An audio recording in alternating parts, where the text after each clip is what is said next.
Hi guys, I'm going to be going through a handstand tutorial with you today. So this tutorial is for anyone from beginner to advanced. Obviously if you're more advanced these might be easy for you, but it's always good as an advanced handstander to go back to basics and do drills and to just work on form. If you are a beginner, I would suggest having a mat or something kind of cushiony just in case you do some handstands and fall over. I prefer, to be honest, to use quite a hard surface so that my wrists don't hyperflex. But I also am very confident in my handstands and I know I'm not going to hit the ground. So up to you. Yeah, we're going to get started with a little bit of a warm-up. I'm going to do a voiceover now and talk you through the warm-ups. I don't have a whole lot of space, so yeah, I'll only do maybe a few rows, but take your time with the warm-ups, really warm your wrists up. They can get quite sore throughout I guess handstanding if you don't really do them quite often. Even my wrists still get quite sore. So yeah, just make sure you have a really good wrist warm-up. Alright, so here we're doing caterpillar walks. So you're just walking your hands all the way out into a plank position and then walking your feet in to meet your hands. This is a really good one for the wrists and for the shoulders, so just make sure that you're really squeezing your abs in this exercise, pulling belly button to spine and keeping kind of rounded shoulders, so push away from the floor every time you are walking on your wrists. This next exercise are straddle lifts, so you want to put all of your weight into your wrists, transfer your shoulders over the top of your wrists and try to pick your feet up and almost float them towards your hands, really drawing in with the lower abdominal region. Yeah, this one can be quite hard, but it is a really good exercise to do, not only to warm up your wrists, but also to strengthen your core. This next one is crab walks. This is a good one to stretch your wrists and obviously to get them used to weight being put on them. So I like to do them forwards and backwards, so just alternate which way you go.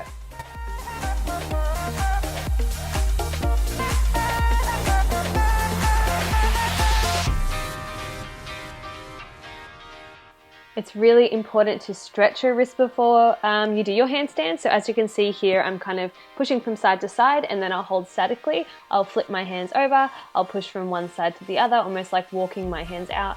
Then I'll hold statically. I like to also go from side to side just to be able to kind of get my wrists and all the little micro muscles working.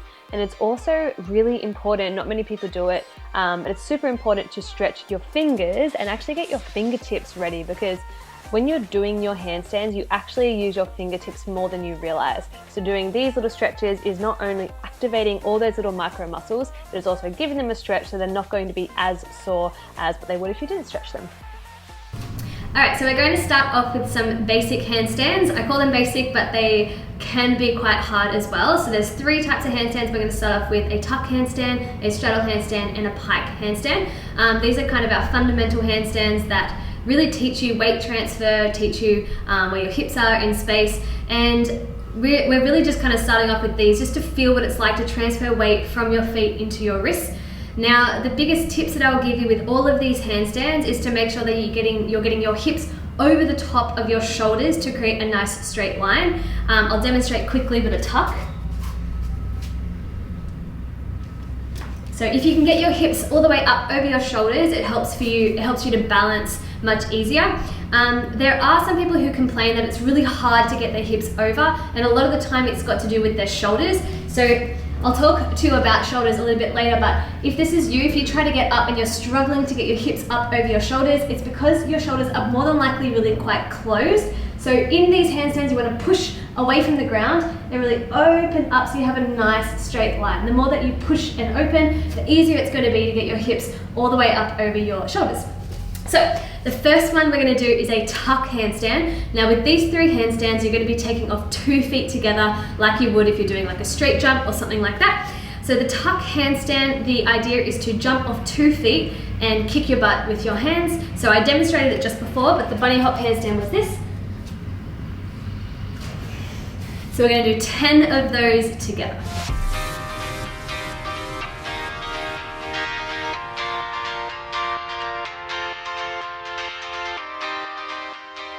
Alright, the next handstand we're going to do is a straddle handstand. So if you've ever done a star jump before, essentially we're doing that but upside down on our hands.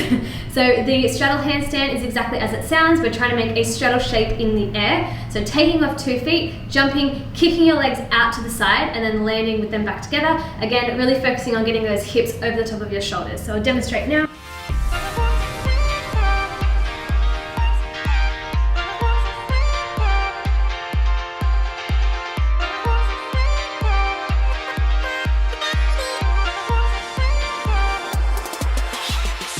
And the last of these 3 handstands that we're going to do is a pike handstand.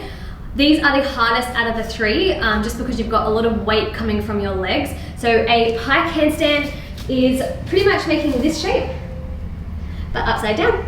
And as you can see, we've got our legs all the way out the front, so there's quite a lot of weight. So with this one, all you need to do is bend your legs. As soon as you transfer your feet to your hands, as soon as you jump, you just want to straighten your legs out. Now you need to get your hips over the top of your shoulders even more so than the other 2 handstands, because you've got 2 long levers that are coming down. So you really want to focus on weight transfer and distributing more of that weight over into your hips and over your shoulders. So I'll demonstrate that now.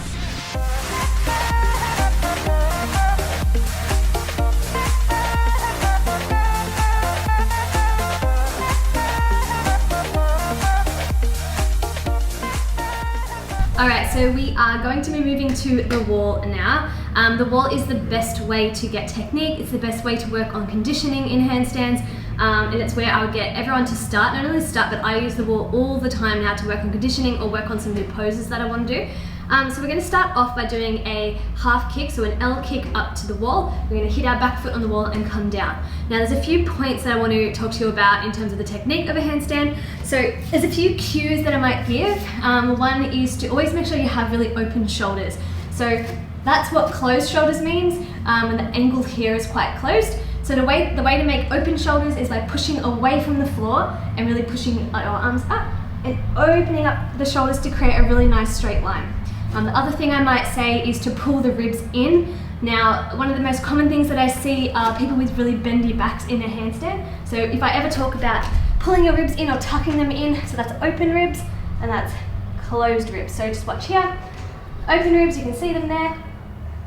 Closed ribs. Now when we're pulling our ribs in, we really want them to be in line with our hip bones. And the other thing I might say is to have really open hips. So these are closed hips. Again, that angle is kind of closed here. To make open hips, you want to squeeze your glutes and push your hips through, which naturally kind of pulls your ribs in as well. So that's the shape of the handstand there, obviously with legs straight. So we're going to be kicking up to the wall. Kick your back foot on the wall and then come straight back down, practicing all of those technique tips that I spoke about, really keeping a really strong body. We're going to do about 10.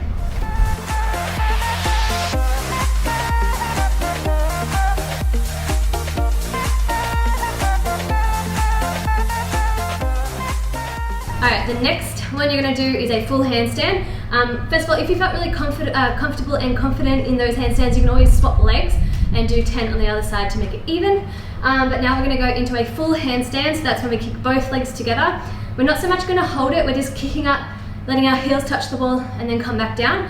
So if you're someone who hasn't done handstands very often, this is a really good way to teach your body where to stop.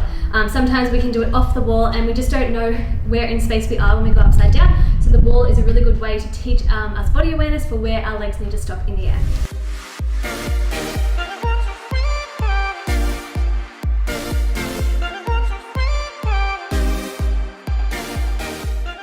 Alright, so we've just finished doing our handstands facing towards the wall. Now we're going to do one style of handstand facing towards the wall. Now this type of handstand is really important for handstand shaping, meaning that it creates that really good body awareness for how the ribs need to be tucked in, how your shoulders need to be open.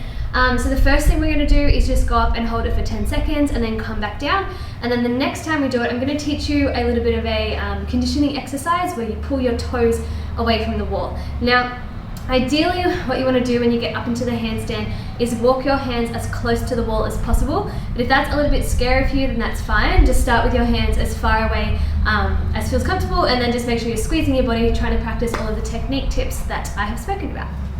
So, as I said before, holding for 10 seconds. So once you walk your feet up the wall, you want to try to walk your hands as close as possible. In this position, I'm putting my forehead on the wall, I'm tucking my ribs in, and I'm really pushing away with my arms to hold my body as tight as I can.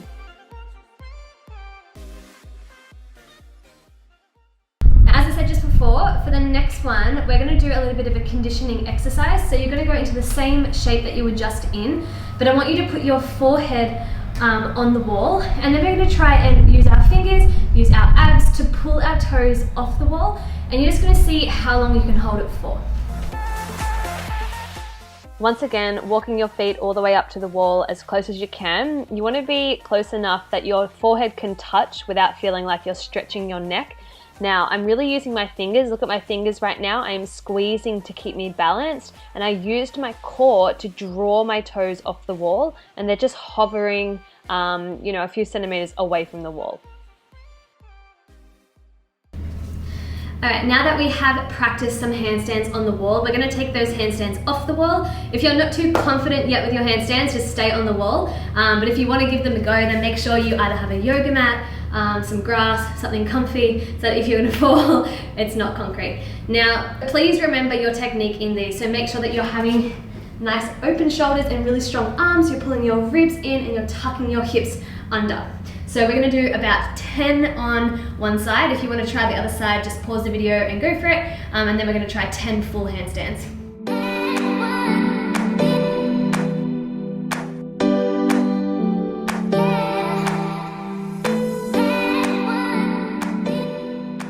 Alright, let's do our full handstands now. Now the purpose is not to hold the handstand for as long as you can. We're just kicking up, try to get that balance point just slightly and then come straight down.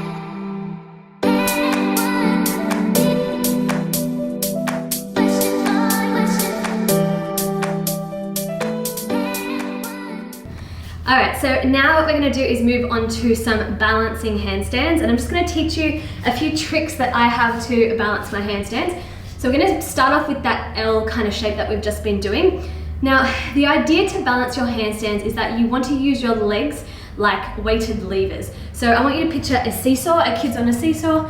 If there's only one kid on the seesaw, obviously this end goes up. There's one kid on this side, this goes up. If they're both on and they're the same weight, you can kind of balance out. And that's the same with our legs. We can use our legs the same way as a seesaw. So when you kick up, instead of creating that kind of 90-degree shape, you're going to let this back leg go over just a little bit more, and you're going to lift your legs up to try to create a little bit more weight on the back and then a little bit of weight on the front. And the more you practice this, you can even use a wall to practice this as you want, if you want as well. But the more you practice this, the easier it will be to find that balance spot. So I'll demonstrate for you. Okay, to be fair, when I look at myself in this video, my legs are kind of in an L position, but my back leg is further back. Now take a look at my hands. I'm really squeezing the ground there to try to hold that position and using my core to keep my legs up. Alright, let's move on to the full handstand. So before, when you did handstands, I said that we weren't focusing so much on holding the handstand for as long as we can. We're just trying to find that balance spot and then come back down. This time we're going to try and go for a balanced handstand. Now, there's a few things that you need to think about when you're upside down. First of all, obviously, if you're still working in technique, then it can be quite hard to hold the handstand. But if you feel like you've got your technique pretty good, then when you go upside down, I really want you to use your hands. If you're going to fall backwards, so if you're upside down and your feet start going over, push on those hands, push on the fingertips to push you back. If you feel like you're going back this way, you can push on the heel of your hand and help you come back up. I'll demonstrate now. Alright, so in this handstand here, I'm really squeezing my legs together, opening up my hips, pulling those ribs in, opening my shoulders and using my hands to help me balance. Alright, so if you've got to the end of the tutorial and you're wanting something a little bit more advanced, or you want to try a different kind of pose, then think back all the way to the beginning of the tutorial where we did the tuck, straddle and pike handstands. I'm going to teach you how to do the extension version of that. So I'll take the tuck for example. Just picture you're in that tuck shape. You're going to extend your legs all the way up to the roof, bring them back down to tuck, and then back down to the floor.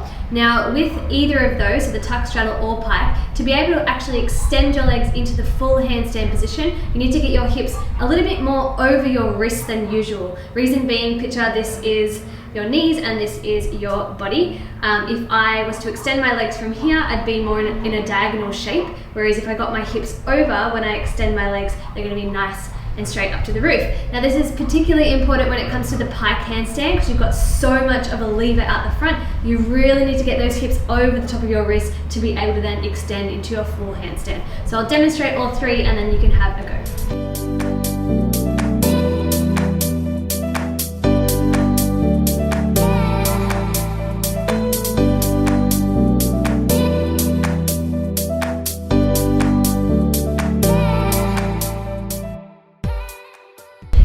Thanks for watching this tutorial. If you want me to film any more tutorials, just leave a comment and let me know what you want me to film. But yeah, if you take part, then just let me know or share it. Have a good day.